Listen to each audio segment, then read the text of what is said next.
బట్టతలతో బాధపడుతున్నారా? ఆధునితనమైన పద్ధతిలో hair transplantation చేయబడును. Face clinic Hyderabad. కానీ స్టూడెంట్ నెంబర్ 1 తర్వాత రాజమౌళికి చాలా గ్యాప్ వచ్చింది. అవునండి. తన డైరెక్షన్ లో ఒక సినిమా కూడా స్టార్ట్ అయిపోయి ఆగిపోయింది. అవును. రాజమౌళి కెరీర్ లో ఒక సినిమా ఆగిపోవటం అనేటువంటిది ఏంటి? ఆ ఎపిసోడ్ ఏంటి సార్? స్టూడెంట్ నెంబర్ 1 అయిపోయిన తర్వాత రాజమౌళి గారికి అప్పుడు అంత పేరు రాలేదు. అంటే డైరెక్టర్ గారు అనుకున్నారు కాబట్టి రాఘవేంద్రరావు గారి పర్యవేక్షణ టీవీ డైరెక్టర్ శాంతినివాసన్ డైరెక్టర్ అట్లే ఉంటది కాబట్టి కొంచెం ఆయన డైరెక్టర్ గారి పేరే ఎక్కువ ఉంది.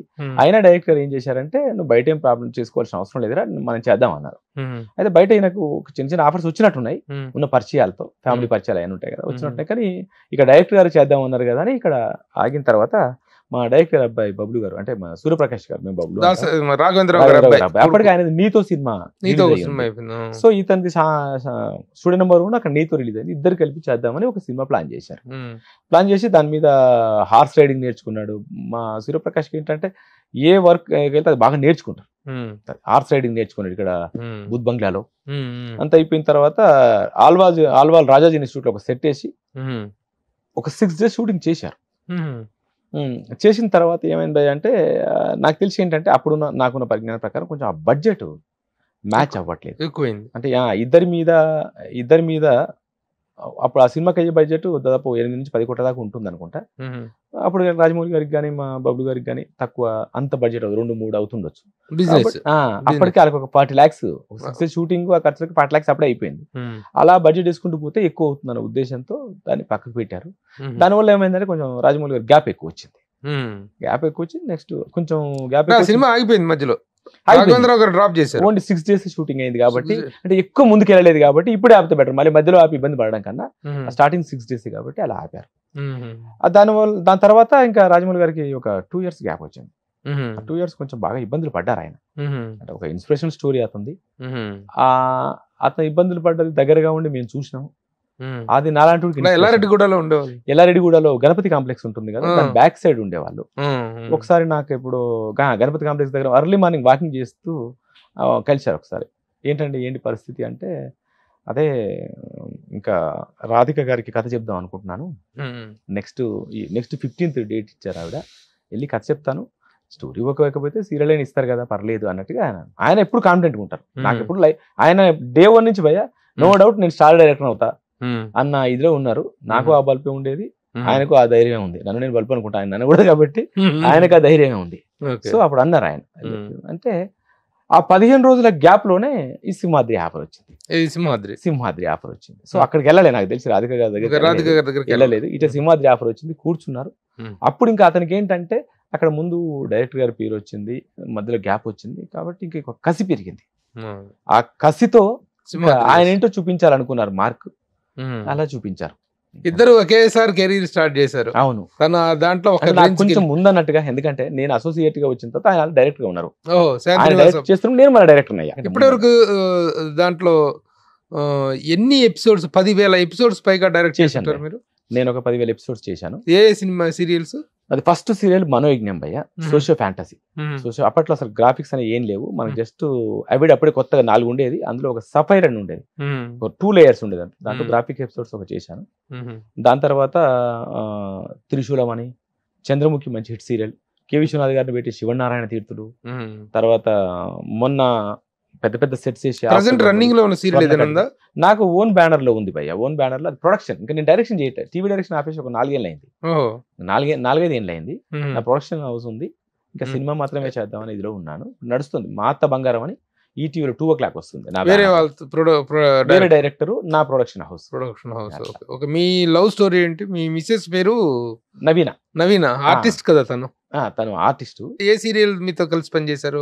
సీరియల్ కాదు, మనోవిజ్ఞానికే. సీరియల్ కంటే మనోవిజ్ఞానికే. తనకు నేను లుక్ టెస్ట్ చేసింది ఫస్ట్ నేనే.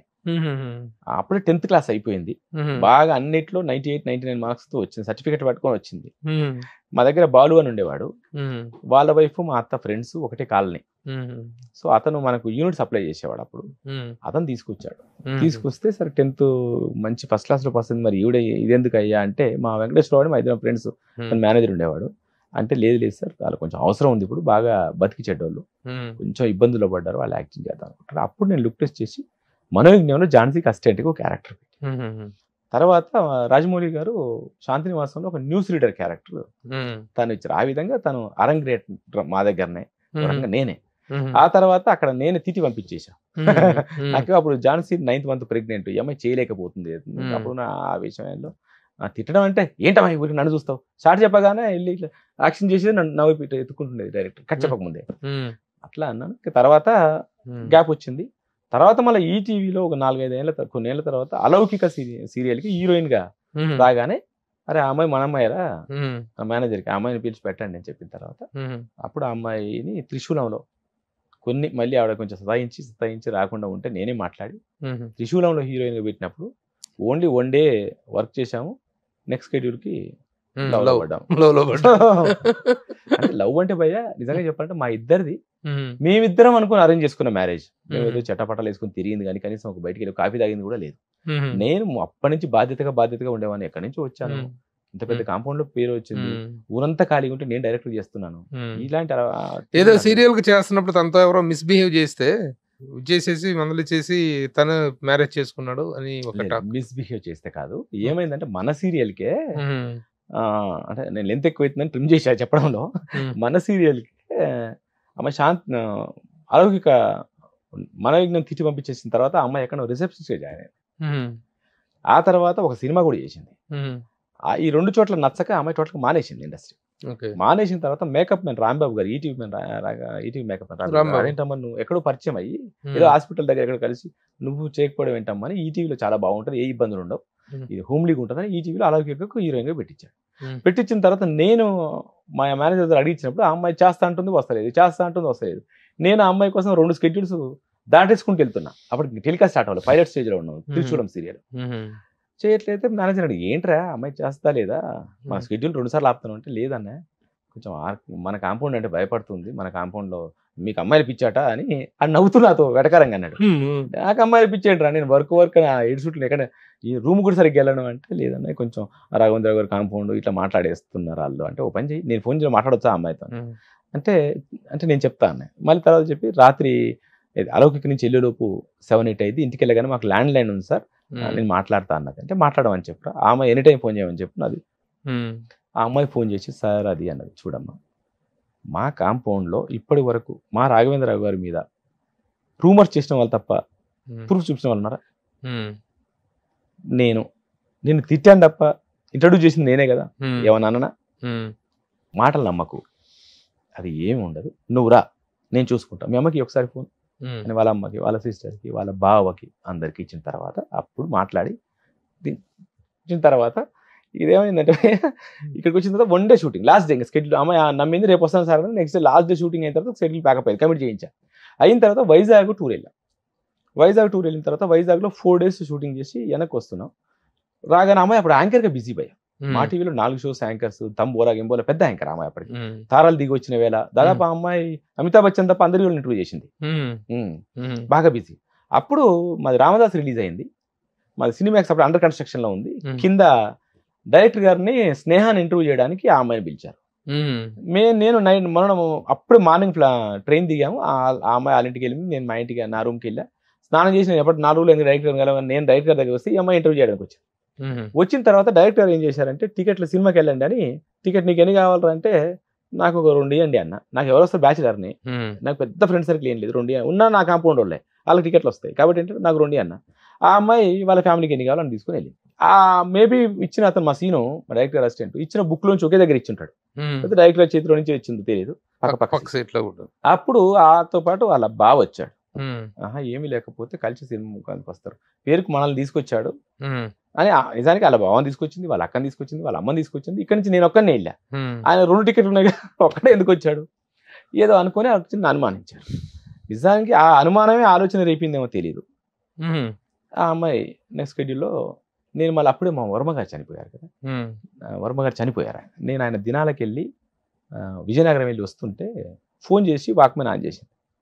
అప్పుడు నువ్వు అంటే నాకు ఇష్టం అని ఒక సాంగ్, బాగా సక్సెస్ఫుల్ సాంగ్ ఉండే, అది వినిపిస్తుంటే ఏంటి అంటే ఇంత నీట్గా వాక్మెన్లో పెట్టి నాకు అర్థం కాకపోతే ఏంటి, ఇంకెలా చెప్తారు ఆడపిల్ల అని చెప్పిన తర్వాత అప్పుడు లేదమ్మాయి నేను కూర్చొని మాట్లాడుకుందాం అని చెప్పి ప్రియా అని ఒక ఫ్రెండ్ ఉండేది, మ్యారీడ్ కపుల్స్ మూతి నగలు ఉండేవాళ్ళు, వాళ్ళ ఇంటికి పిలిపించి కూర్చోబెట్టామా, నన్ను ఏదో యాక్షన్ చెప్తుంటే గొప్పగా చూడకు, ఇది మా నాన్నది, మా అమ్మది, మా అక్కది. మా అక్క ఇంటర్ రిలీజియన్ మ్యారీడ్, మా అక్క ముస్లిం.